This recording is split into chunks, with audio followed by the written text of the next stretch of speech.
وعلى آله وأصحابه أجمعين. أيها جماعة المسلمين والمسلمات، أزكى إليكم تحية إسلامية طيبة قائلا السلام عليكم ورحمة الله تعالى وبركاته.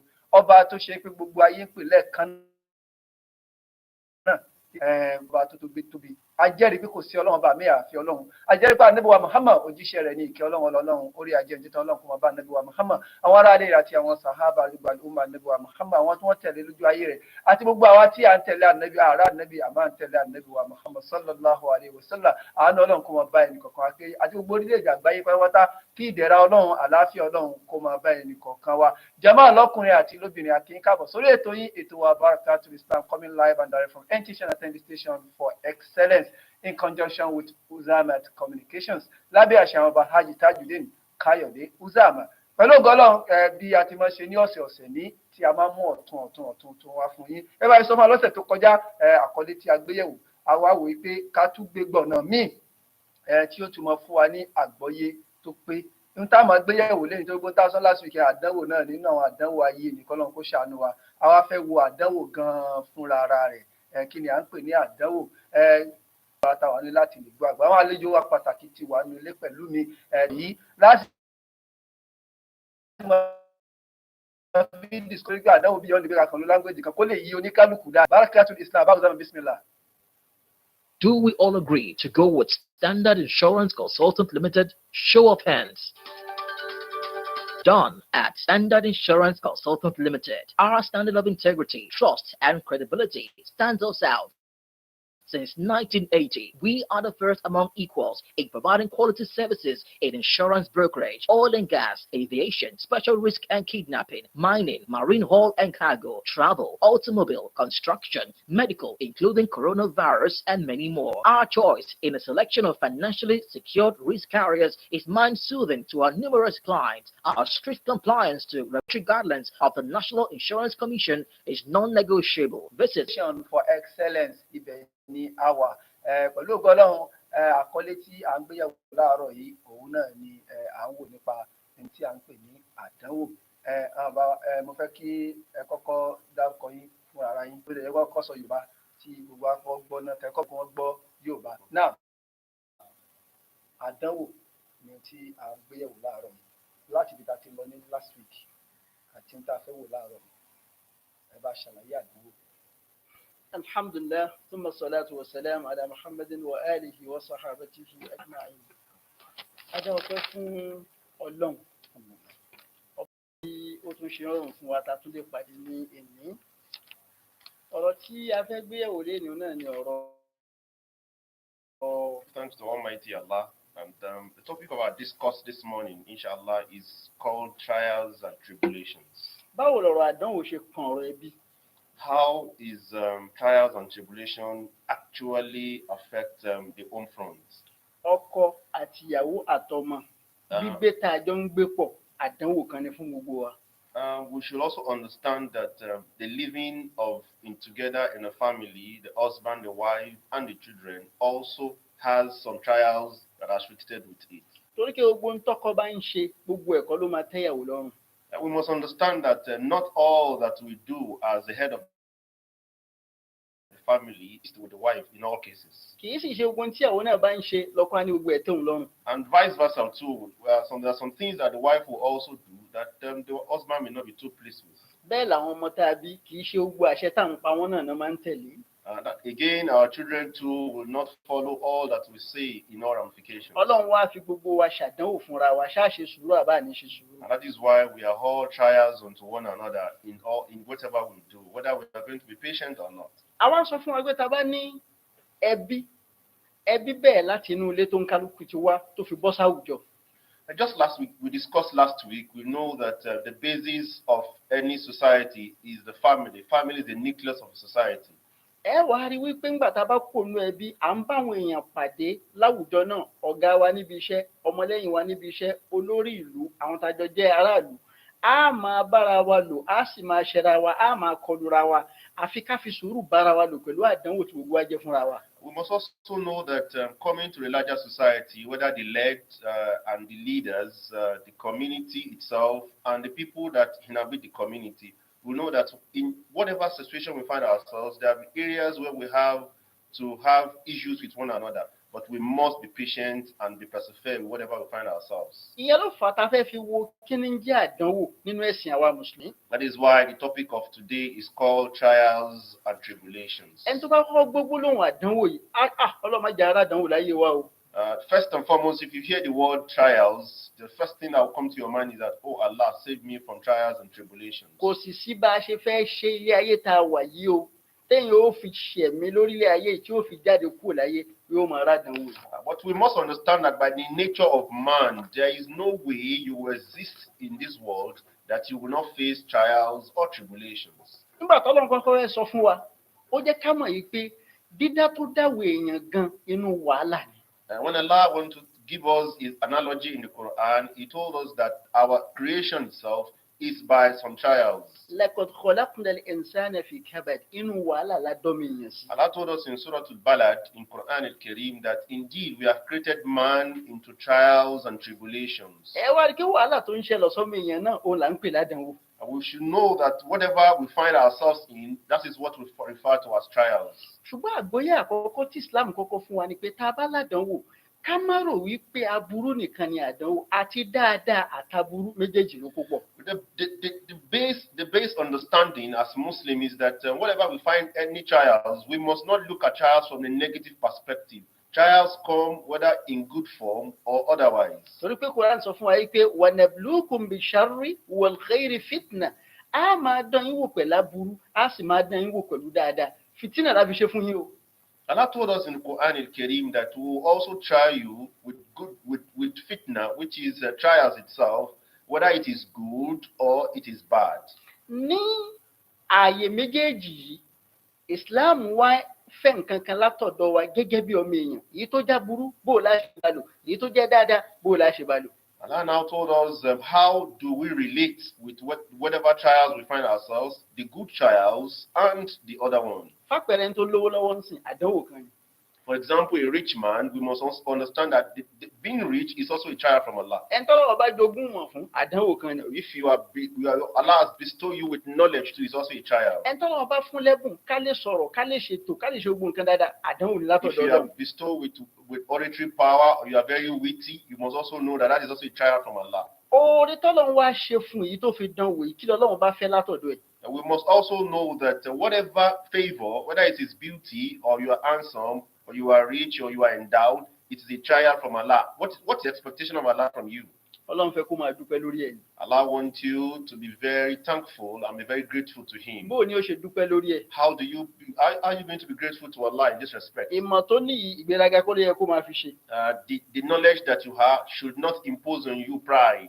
kó máa fi tọ́ àwọn èèyàn sọ́nà ni. It is for you to give guidance to humanity. ẹni tọ́lọ́run bá fún lówó You that you are bestowed with richness, kóun náà máa dúpẹ́ fọ́lọ́run bá lórí ẹ̀ you ni. should also be grateful to Allah nípa mímáa ná síbi tọ́lọ́run fẹ́ kó ná sí. by spending it on the right course so that you can earn your reward. ẹni tọ́lọ́run bá gbé aburú wá fún gẹ́gẹ́ bí àdánwò. And if you now have it in the negative form as trials, afẹ́yàwó alọ́kọ fọ́jọ́ tó ti pẹ́ àti ìbímọ. you have married, and whether you are a man or a woman, and in your marriage it's been long, 10 years, 15 years, and you are yet to have issues or children in your marriage. à ń ṣiṣẹ́ lóòótọ́ ṣùgbọ́n owó tá à ń rí kò tó gbọ́ bùkátà wa. You are working, you are gainfully employed, but what you are earning, it cannot even take you home. abáti ẹ̀ ń ṣòwò à ń retí pé owó la fẹ́ rí ń bẹ̀ yìí o owó bá parun. You also have your own business, and after doing some transaction, you have a lot of misfall, and at the end of the day, you have issues of crisis with your business. ẹn tá a nífẹ̀ẹ́ sí tá àti ẹ̀rọ kan pé ohun tóun máa jáde láyé 30 ọdún lénìí 40 ọdún lénìí ó bá kú. We are all existing here. The young ones that we never expect that is going to leave us, the person just died suddenly. abẹ́ni tó já sí pé kò sí ní tó ṣe ó lálàáfíà láìsàn bá bẹ̀rẹ̀. And somebody we know very well is healthy. We saw him yesterday. All of a sudden, he just had some cases of illness. lásìkò tí Ọlọ́run bá fi àdánwò tó jẹ́ aburú báyìí kàn wá ẹni tó fẹ́ látọ̀dọ̀ wa ni. The point of call is that when the trial comes in, we must be patient. ká má sọ̀sọkúsọ. Don't let us alter negative words. ká má sọ ọ̀rọ̀ tí ó máa fi hàn yí pé a ti gbé agbára Ọlọ́run kúrò lọ́wọ́ Ọlọ́run àti gbé fáwọn ẹlòmíì. And that we should not alter things that we show that we have removed the power of Allah from Him and we have given it to other people. tádànwò bá wa ṣẹlẹ̀ báyìí ìhà wo ló yẹ ká kọ sí. When we now have trials, what are our disposition towards it? ìhà àkọ́kọ́ tó yẹ ká kọ sí ni pé ó gbọ́dọ̀ rinlẹ̀ lẹ́mìí wa pé n tó ṣẹlẹ̀ yìí o ó ti ń bẹ́nu mọ́ Ọlọ́run ká tó délé ayé. The first understanding is that what the trials that you are facing now, your respective endeavor, as you are listening to us this morning, it is not belief of Allah's knowledge. It is Allah subhanahu wa ta'ala is aware of whatever you are going through. olówó lọ́wọ́ ni ó ti ń bẹ́nu mọ́ Ọlọ́run. You are rich is also one of the things that Allah subhanahu wa ta'ala has predestined for you. ó bímọ ọmọ yẹn kú ó ti ń bẹ́nu mọ́ Ọlọ́run. Allah had given you a child, and the child Allah took it back from you. Allah subhanahu wa ta'ala also had the knowledge of it. lásìkò kan sásìkò kan àìsàn ńlá kan ṣe é ó ti ń bẹ́nu mọ́ Ọlọ́run. You are also believed of your health. You must also know that Allah has a preferred knowledge of it. inú Al-Qur'an In the Quran, Suratul Rahman Ọlọ́run bá ní yas'aluhu man fi samawati wal ardi kulla yawmin huwa fi sha'an. àwọn èèyàn ń béèrè pé àwọn tó wà nù sánmọ̀ tó wà ní ń béèrè pé Ọlọ́run tẹ̀ ń sọ yìí kí lẹ fẹ́ sọ fún wa ń kọ́ Ọlọ́run ọba. in Quran chapter 55 of the glorious Quran, Allah subhanahu wa ta'ala told us that people were asking about what can you actually tell us about the magnificence and the greatness of Allah. Ọlọ́run wá ń fèsì pé kulla yawmin huwa fi sha'an. ọba tá à ń sọ yìí ojoojúmọ́ ní ń dára. Allah now told them that the Lord we're referring to, every day Allah manifests himself to us in different ramifications. inú àrà Ọlọ́run ni pé ẹnìkan jó lórí lánàá lénìí ó kú olólórí. One of the greatest way of Allah subhanahu wa ta'ala is that today somebody is a leader, tomorrow will take power from him and will be among the led. inú àrà tọ́lọ́run bá ń dá òun náà ni pé ẹnìkan lánàá aláìní ní tálíkà ni láì pé ọjọ́ rárá Ọlọ́run sì pé kówó dé.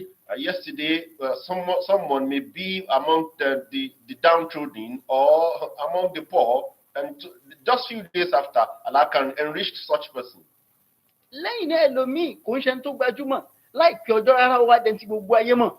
That some may also not be a popular person, but we must know that Allah subhanahu wa ta'ala can make him a celebrity, can make him a very popular person. inú àwọn àrà tọ́lọ́run bá máa ń dá nìyẹn. This is one of the manifestation and what Allah subhanahu wa ta'ala can do. ọba tá à ń sọ yẹn adhaka wa abka òun lọ́ba tí ń pààyàn lẹ́rìn òun lọ́ba tí ń pààyàn lẹ́kùn. Allah told us in the Quran Kareem again that He is the one who makes those who are laughing and those who are also crying. The knowledge does not be relieved of Allah. ẹ wò ó ní ọjọ́ kan péré àwọn èèyàn ò ní jìnnà síra wọn á dẹ̀ kó jọ.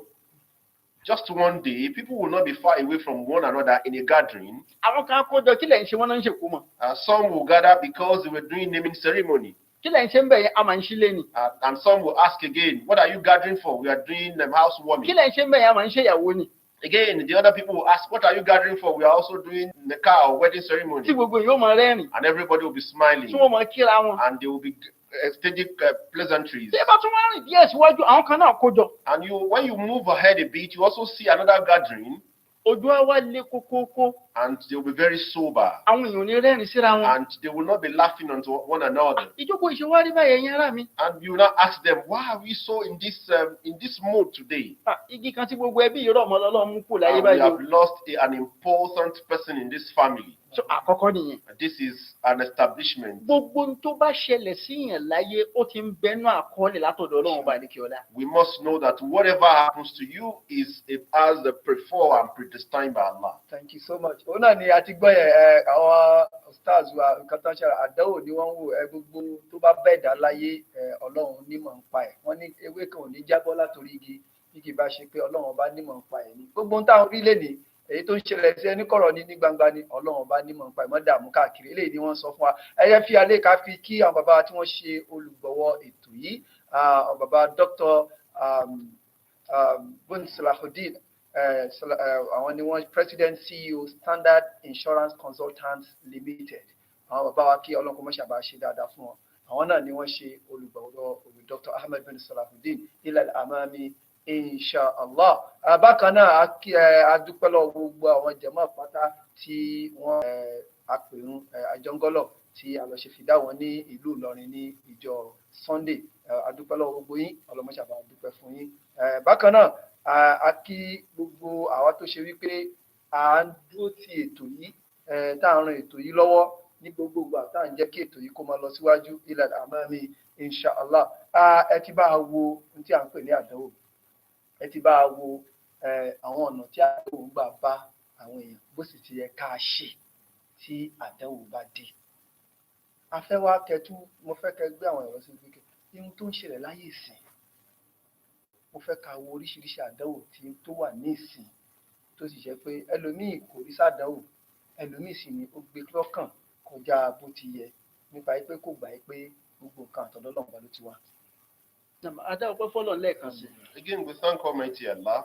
Gbogbo ohun tó bá ṣẹlẹ̀ sẹ́dá láyé àkọọ́lẹ̀ ti wà látọ̀dọ̀ Ọlọ́run. Just as we have established earlier that whatever happened to you, Allah has predestined it. Tábà wọnú àdìsá Ànábì wa Muhammad sallallahu alaihi wasallam. Ó ní àkọ́kọ́ tọ́lọ́run kọ́kọ́ dá oní gègé. And if you look at the tradition of the Prophet, may Allah's peace and blessing be with him, he said the first creation of Allah is the pen. Ọlọ́run ní ìwọ gègé yìí uktub ó yá máa kọ. Allah instructed the pen, continue to write. Ó wá bí Ọlọ́run pé kí ni kí n máa kọ Ọlọ́run. And he asked, what will I write, oh Allah? Uktub maqadira kulli shay'in hatta taquma as-sa'a. Gbogbo kádàrá gbogbo nǹkan pátá kọ́tàlì kìámù òfìdé. Allah Tí ó instructed him. ṣẹlẹ̀ kọ́tàlì kìámù òfìdé. Allah instructed him continuing to write everything that will befall or will happen to the whole of the universe, man and whatever exists in the universe, from the beginning of the creation to the end of the world. So ká tó délé ọ̀ṣẹ̀lẹ̀ ti wà lákọọ́lẹ̀. Before we exist here in the world, what will happen to us has been predestined. Ìyẹn ni Ànábì ṣe tún sọ fún wa pé rufi'atil aqlam. Gègé ìkọ̀wé tó ń fi kọ gbogbo nǹkan wọ́n ti gbé sókè. Wa jaffatis suhuf tákàdá sì ti gbẹ. And Allah's messenger told us that Allah subhanahu wa ta'ala has raised the pen and the ink is also dried. Ètò tọ́lọ́ wọn á gbé kalẹ̀ ilé ayé ni wípé kò sí bí èèyàn ṣe fẹ́ ṣe àwọn àdánwò kan wà èèyàn máa rí. One of the things Allah subhanahu wa ta'ala has given to us as man in this world is that wherever you find yourself in this world, trials will exist to you. Inú tọ́lọ́ wọn bá gbé kalẹ̀ tí ó máa jẹ́ àdánwò tí kò sí bí èèyàn ṣe fẹ́ ṣe ó ní al-khawf ẹ̀rù. One of the ways you are going to experience trials is fear. Ẹ wo ilé ayé láwọn ìlú kan ogun oríṣiríṣi ló ń ṣẹlẹ̀ ńbẹ̀. If you look at the world in its entirety, you will see that in some part of the world, what they're experiencing is war and crisis. Tógun yìí bá ń ṣẹlẹ̀ ẹni tó jẹ́ olórí ọkàn tí ẹ̀gàn ò balẹ̀ pé kí ló lè jákùnbọ̀ tó òun. Even the leader of such countries or communities, they are also living in fear. Nínú ẹ̀rù míì náà ni wípé ẹwà àjàkálẹ̀ àìsàn tó ṣẹlẹ̀ ní gbogbo ayé. One of the ways why we can experience trials in the world is also to experience scourge of illness. Àdánwò ní látọ̀dọ̀ Ọlọ́run. It's also a trial from Allah. COVID-19. The COVID-19 we're experiencing now, Ò bá àjò lówó, whether you are rich ò bá àjò nípò, or you are in the power ò bá àjẹ́ tálíkà, or you are even poor, kò sẹ́ni tí ò máa dẹ́rù bà. every one of us are in the fear of this scourge of COVID-19. Téèyàn bá ń gbọ́rọ̀ ìpè lágbájá ti kú. And when you hear about those who have died out of the disease, Ẹ wá wò pé bó ṣe lówó tó tún kú náà. with what Allah has blessed him in terms of money, yet he still died. A wá dẹ́rù síyàn lẹ́mìí. And you will have that fear that, what is going to happen to me? Kódà ẹlòmíì gan kì í ṣàìsàn ló pa, ẹ̀rù ló pa. Even some, it's not the illness that was the causative factor of his death. It was actually the fear.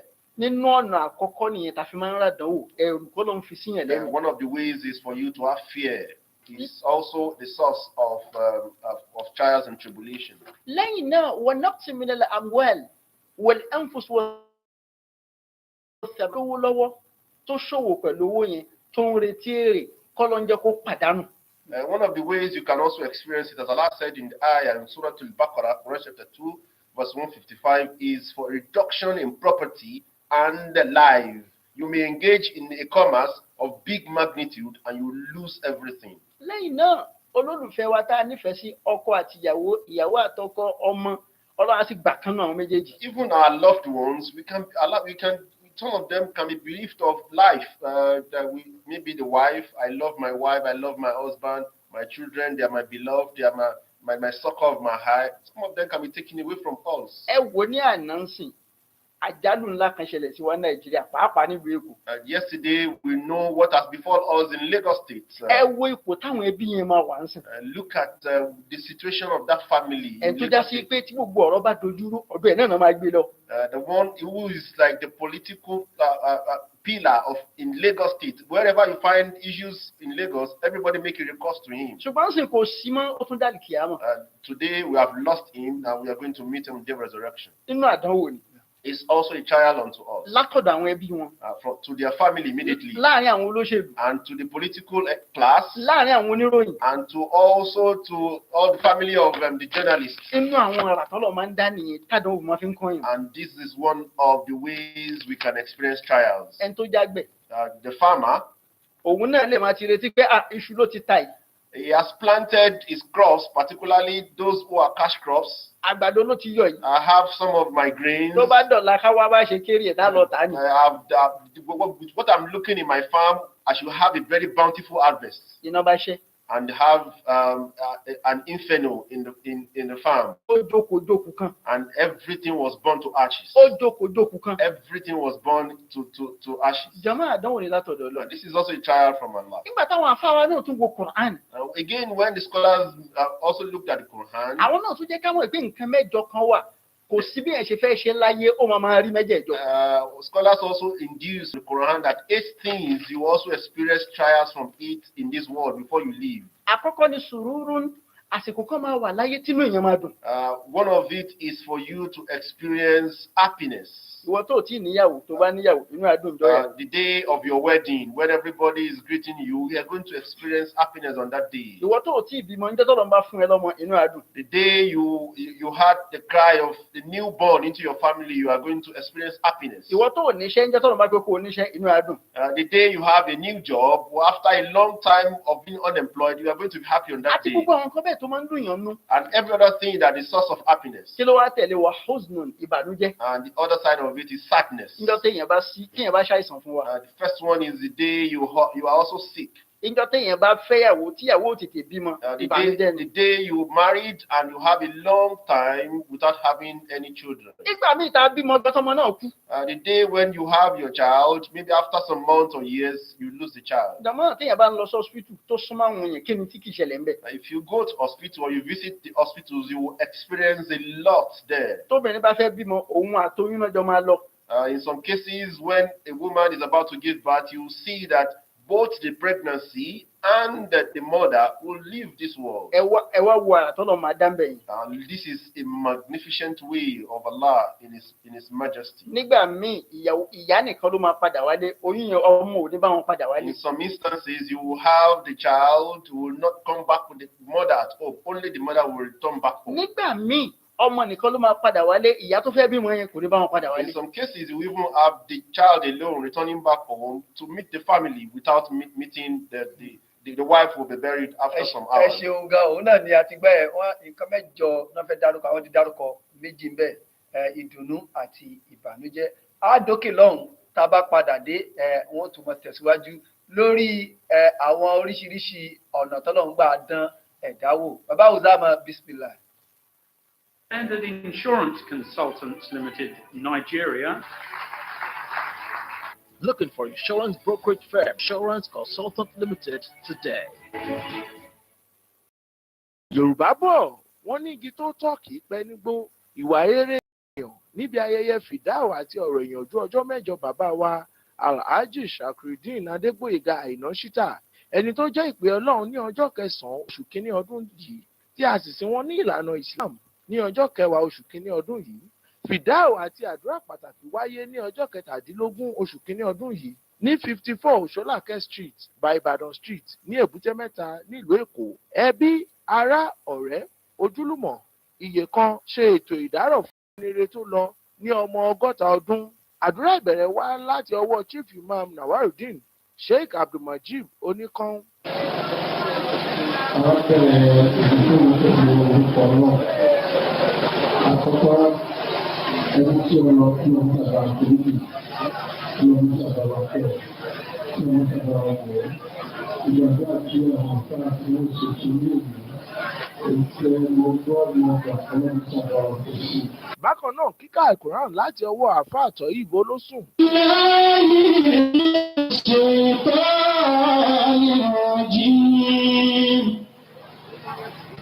بسم الله الرحمن الرحيم وبه نستعين عوناك يا معين.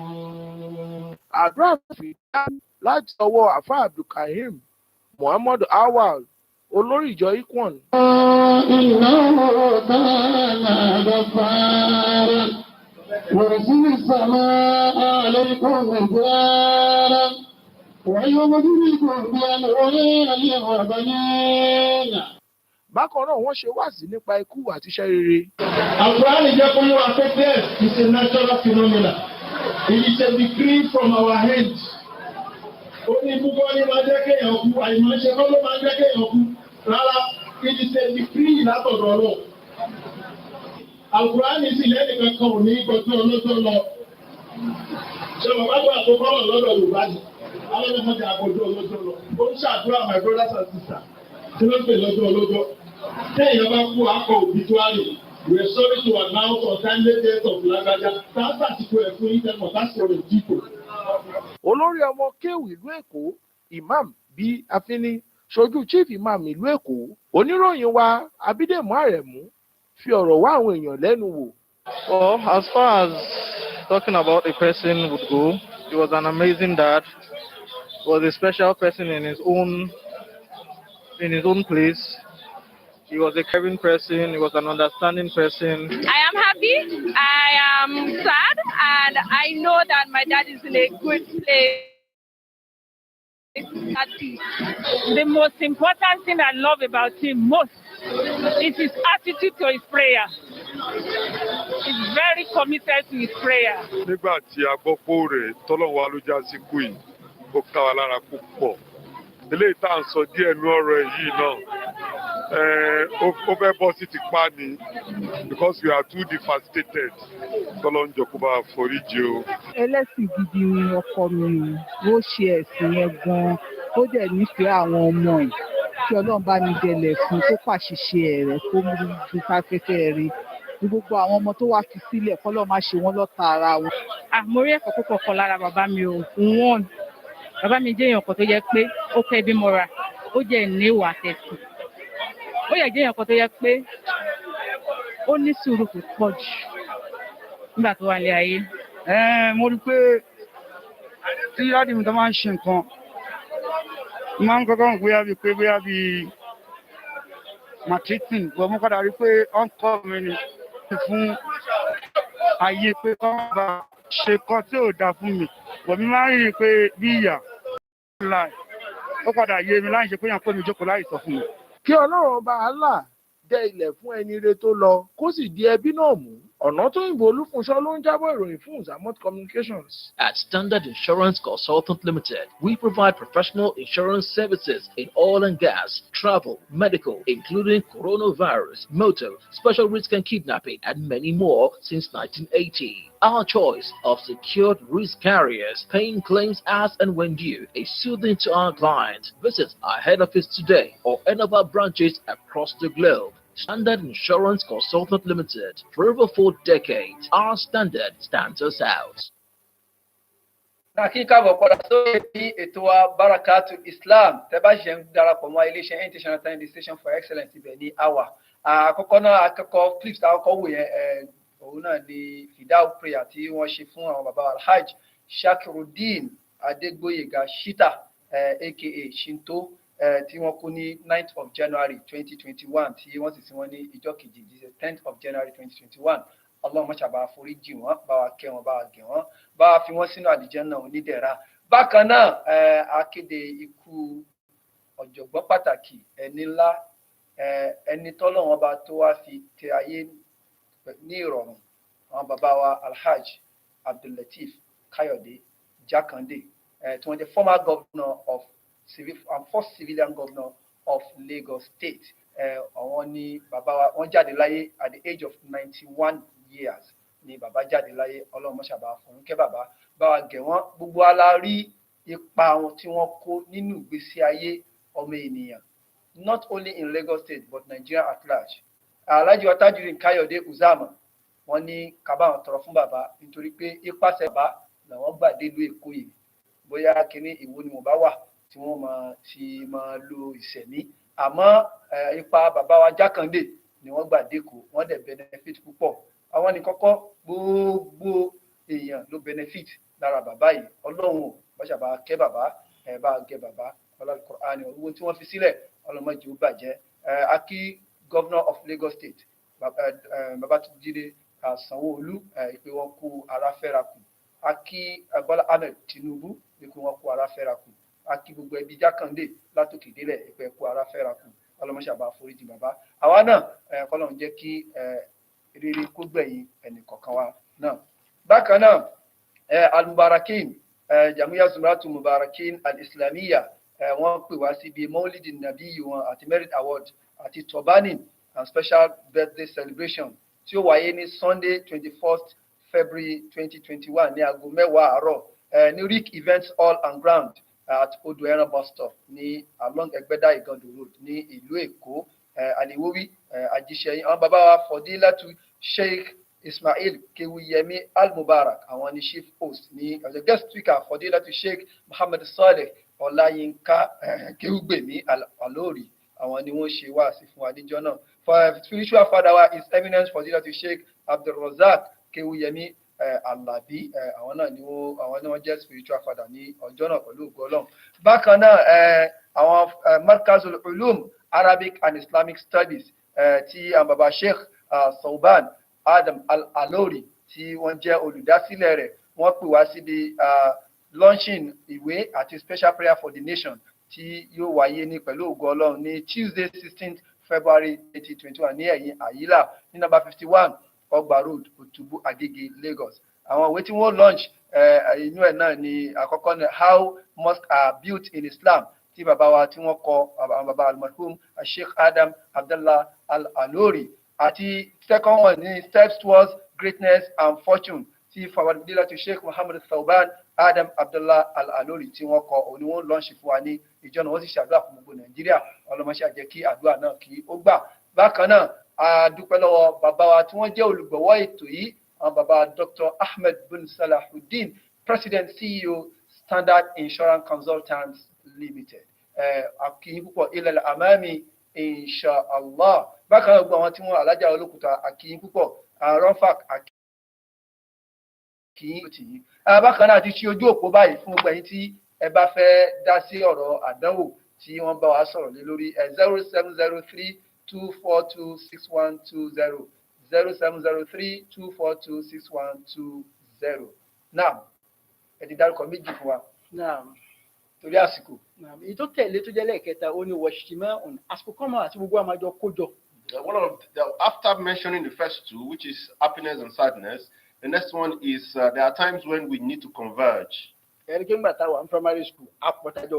looked at our early years of life, when primary school we were a lot in the class, we also progressed to secondary school. By the time you also move to our institution, you will see that the number has reduced drastically. Our existence in this world is also a form of. So after convergence, the next thing is for us to disintegrate. Those of us who attended the same primary school may not be able to move to the same secondary school.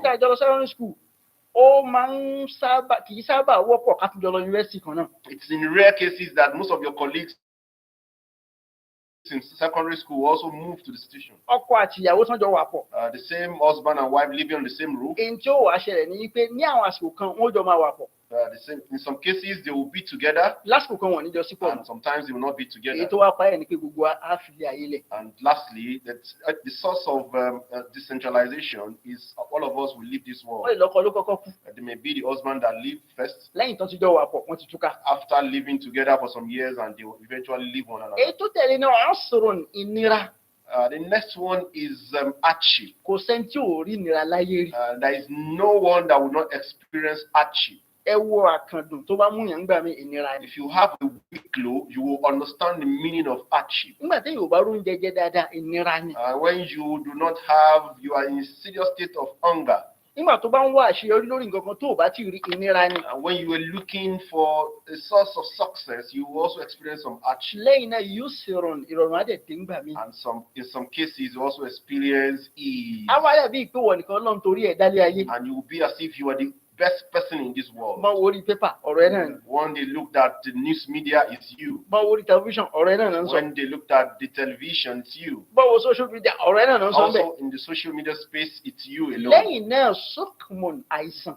The next one is illness. Kò sí bí yẹn ṣe lè tó láyé yóò ṣàìsàn. No matter how great you are, you will experience Kò illness. sí bí yẹn ṣe lè tó láyé yóò ṣàìsàn. No matter how big you are, you will experience illness. Ètò wa tẹ̀lé ní àlàáfíà. And the next one is good state of health. Èyí tó wá tóbi jù fáwọn mùsùlùmí náà àdánwò tó kàn wá. One of the greatest misfortune or trials to all this ummah of Prophet sallallahu alaihi wasallam ó ní kú ànábì wa Muhammad sallallahu alaihi is the wasallam. death of the best of humanity, Muhammad. sallallahu alaihi wasallam. Ìjọ́ tánàbí ti kú àdánwò ṣàwá mùsùlùmí. The death of the prophet is the precursor of the problem of this ummah.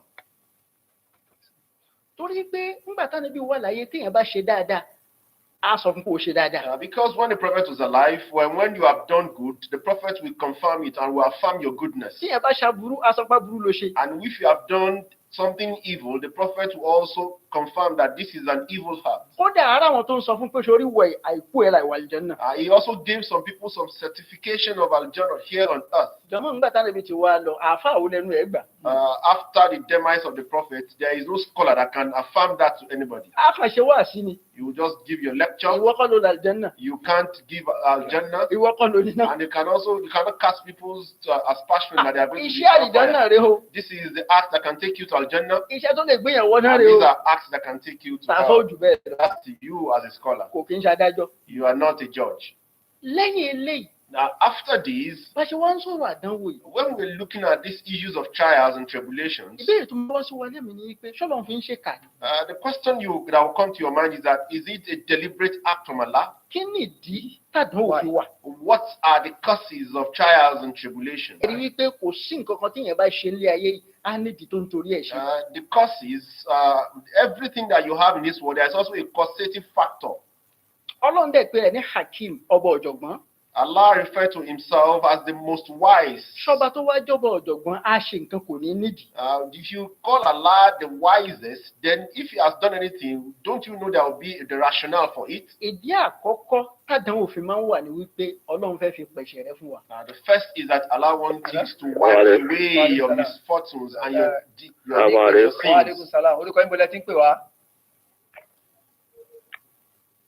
Hello. Wa alaikum salam wa rahmatullahi wa barakatuh. Kí lórúkọ yín bọ́lá tí ń pè? Hello. Ọlọ́run fẹ́ fi pẹ̀ṣẹ̀ rẹ fún wa ni. Is for you to wipe away your sins. Ànábì wa Muhammad sallallahu alaihi wa sallam. The Prophet, may the peace and benediction of Allah be on him. Ó ní ìpọ́njú tó bá ṣẹlẹ̀ sólùgbọ́ Ọlọ́run ọba gbọ́. So whatever trials a believer is experiencing, Àbá ìsàn tó bá ṣe. or is health misfortune, Àbí ìnira kan tó bá ṣe. or any hardship, Kódà tí nǹkan bá gun lẹ́sẹ̀ tó yọ ẹ̀jẹ̀. even when he has an injury from his leg and is bleeding, Kódà tí ò bá yọ ẹ̀jẹ̀ tí ìnira sì bá látara ẹ̀. even if he's not bleeding, but we're experiencing some pain, Ànábì ní gbogbo ilé ìpátá Ọlọ́run á fi pẹ̀ṣẹ̀ rẹ. this will be used to extinguish your sins. Ẹlẹ́ẹ̀kejì tàdánwò bá dé Ọlọ́run máa fi ń gbèyàn ga nípò ni. When you have experienced some hardship, is the horse you ride to success. Àwọn ànábì Ọlọ́run kí wáyé. Why do the prophets of Allah became the leader of the world? Ànábì wa Muhammad sallallahu alaihi wa sallam ó ní ashaddu nnasi bala'an al-anbiya. Ó láwọn tọ́lọ́ máa ń fàdó kan jù láyé àwọn ànábì Ọlọ́run The ọba. prophet, may the peace of Allah be on him, said that those who experience the greatest of hardship and trials are the prophets of Allah. Àwọn tó tún tẹ̀lé làwọn tó wá sí pé àwọn náà tún jẹ́ ni ire lórí ilẹ̀. And those who follow suit are those who were the righteous on earth. Ẹ wọ ọ̀pọ̀lọpọ̀ àwọn àfáà wa lénìí tẹ́lómi máa lóun náà fẹ́ dàbí àwọn àfáà wa. And if you look at some scholars in the world today, and some of us want to emulate them. Hello. Hello. Hello. Hello. kò sẹ́nìkan nú ẹni tó sọ kóun fẹ́ dàbí àwọn àfa yìí tó bẹ lọ́hùn kóun rí ìdá kan náà àdánwò táwọn àfa yẹn rí. If you want to follow them suit in their greatness as a scholar on earth, but no one ever pray that I want to experience. àwọn tí wọ́n ń pè ní ulul azmi minar rusul àwọn òjíṣẹ́ Ọlọ́run márùn kan.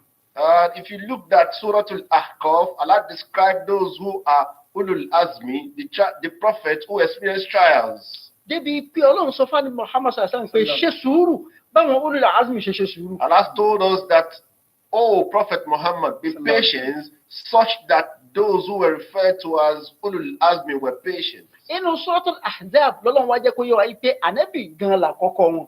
The Prophet Allah now established to us in Surah Al-Ahzab, Quran chapter 33, that Prophet Muhammad is the first of them. Hello, assalamu alaikum. Hello, assalamu alaikum. Wa alaikum salam. Orúkọ yín bilẹ̀ tí ń pè wá. Hello. Kí lorúkọ yín bilẹ̀ tí ń pè wá? Àsìkò ọlá Jímọ̀ ni. Àwa ni ẹ̀sán. Lọ́wọ́ jẹ́ aṣọ ọ̀pọ̀lọpọ̀ ọlá nàbí. Àmín, àmín, àmín. Mo kí àwọn bàbá wa méjèèjì tí ọlọ́run kẹgbẹ́ wá láàárọ̀. Orúkọ mi ni Abba Abdulrahim Salau Golu láti Agége. Alhamdulillah. Fún wọn púpọ̀. Ọlọ́run ní kú ìmọ̀ náà kúrò lára wọn. Ìtàkọ́ lánàbí.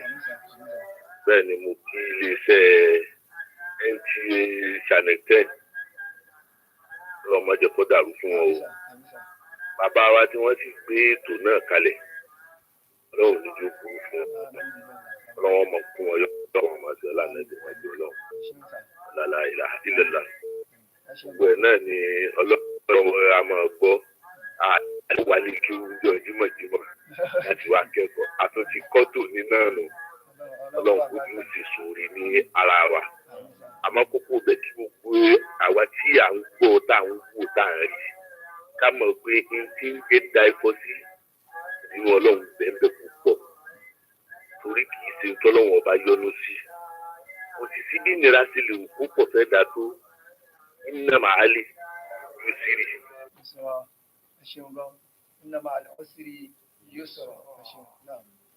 Ládébí sọ pé tẹ́nìkan bá rántí pé àdánwò ṣe òun kọ́ rántí àdánwò tó kùn wọn ànábì Muhammad. That is why the Prophet admonished us that if you experience any hardship, first of all, look at the level of the hardship experienced by Prophet Muhammad. Jọ̀wọ́ ẹ wo àdánwò tó kàn ànábì kó tó délé ayé. Looked at the hardship he experienced before he actually came into this world. Inú oyún ló wà tí bàbá ẹ̀ ti kú. He was in the womb of his mother when he lost his father. Ó pọ̀ ọmọ ọdún mẹ́fà ni màmá ẹ̀ jáde láyé. He became an orphan when before he was born. He even lost his mother when he was 6. Ọmọ kú fún, ìyàwó kú fún. He lost his wife and also lost his children. Nínú ọmọ méje, mẹ́fà kú lójú ẹ̀ fúnra rẹ̀. He lost 6 out of his 7 children when he was alive himself. Ẹyẹ kan tó tún kù Fatima radiyallahu anha oṣù mẹ́fà ni lẹ́yìn tánàbí lọ lòun náà tún lọ. Just after his demise, 6 months after, Fatima, who is also lived after him, also died. Sùúrù tó ṣe pẹ̀lú gbogbo àwọn àdánwò tó ṣe ó sọ́dà ṣáájú gbogbo àwọn ànábì Ọlọ́run. His patience and his perseverance take him to an exalted position of becoming the leader of all the prophets. Ẹ wo ànábì wa Nuh alayhi salatu wassalam. Look at Prophet Noah. Ó jíṣẹ́ Ọlọ́run, iṣẹ́ Ọlọ́run ni o fún ẹgbẹ̀rún ọdún ó dín àádọ́ta. He also made this dawah for 950 years. Àkọjọ́ tó lò láyé mọ́ o. We are not talking about the years he lived on earth. His dawah. Á kí àwọn èèyàn lóru, á pè wọ́n lọ́sàn-án, á bá wọn sọ̀rọ̀ ńkọ̀rọ̀, á bá wọn sọ̀rọ̀ gbangba. Tó ń ti bẹ́ẹ̀ náà ìwọ̀n ọbẹ̀ èèyàn ló gbàgbọ́. His dawah or the missionary activities was totally 950 years. He called them during the day, he called them privately, openly, yet a little people also followed him. Wọ́n sọ lórúkọ tí kì í ṣe tiẹ̀. They also named him a name he was not given by his parents. Ẹ wà níbo Ibrahim alayhi salatu wa Look at Prophet Ibrahim himself. Ẹ wo àdánwò tó kàn níbo Ibrahim. He also experienced these trials and tribulations kó tó bímọ. before he gave birth. After he gave birth to, we also know what Allah instructed him to do. Saudi Arabia. He was moving from Iraq to Hijaz. Saudi Arabia to Palestine. And from Hijaz to Palestine. And after giving birth, what was the thing Allah asked him to do? Look at Prophet Musa himself. And look at the trials he experienced out of his stay and his journey with the children of Israel. The trials of Pharaoh. The trials of Korun, he experienced it. The trials of Balaam and Bara, he also experienced it. We also learned from history that he was bathing one day and he took away his clothes. Do you want the prophet to be walking nakedly?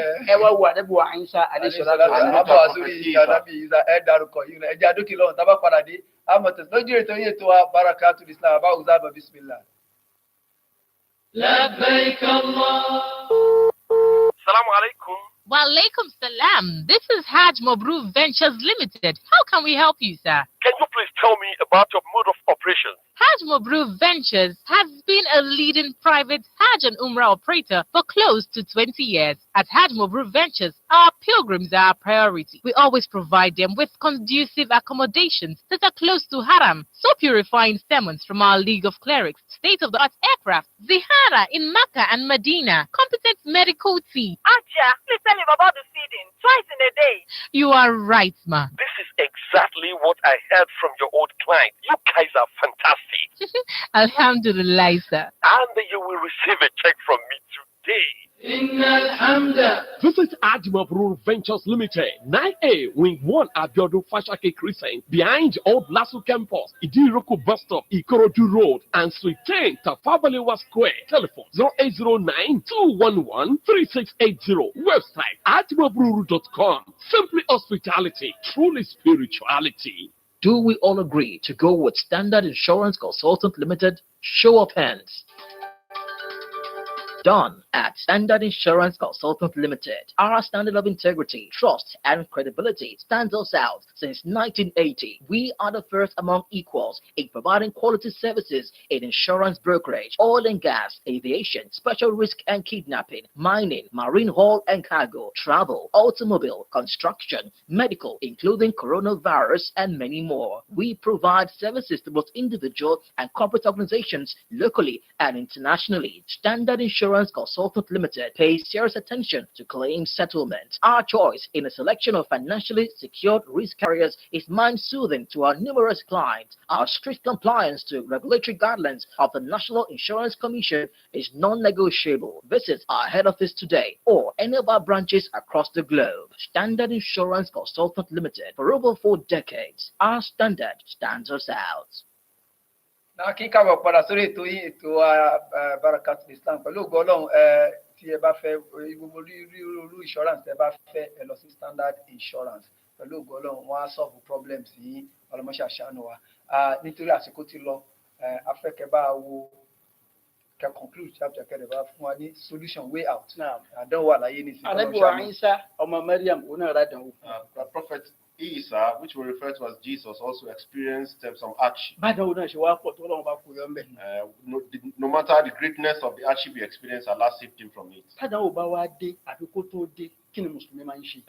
When you experience hardship or trials, or before you even experience that hardship, what are the things you need to do? The first is for you to do supplication. A Muslim must take supplication as very important. If you don't supplicate as a Muslim, you will wander in a serious way. If you don't supplicate, you will also eat what is not lawful unto you.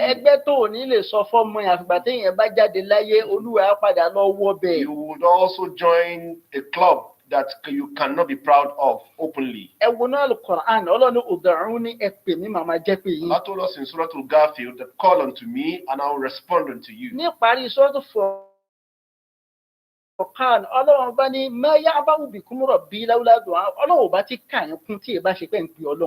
Quran chapter 25, Allah said, we will not have honored you, would not have made you to be a very important people, if not because you supplicate unto kódà me. ànábì sọ débi pé kò sí nǹkan kan tó ńlá pọ́nlé lọ́dọ̀ Ọlọ́run jàdúrà lọ. And the prophet also admonished us there is nothing that is Allah so much give credence to except for Ìmáàmù supplication. Ṣàfi'í nígbà tó ń tọ́ bọ pàtàkì àdúrà. Imam Shafi, when he was giving us the importance of supplication, wọ́n ń béèrè lọ́wọ́ àwọn èèyàn oníṣẹ́ ń fàdúrà ṣe ń fojú kéré àdúrà. said you are belittling supplication, people.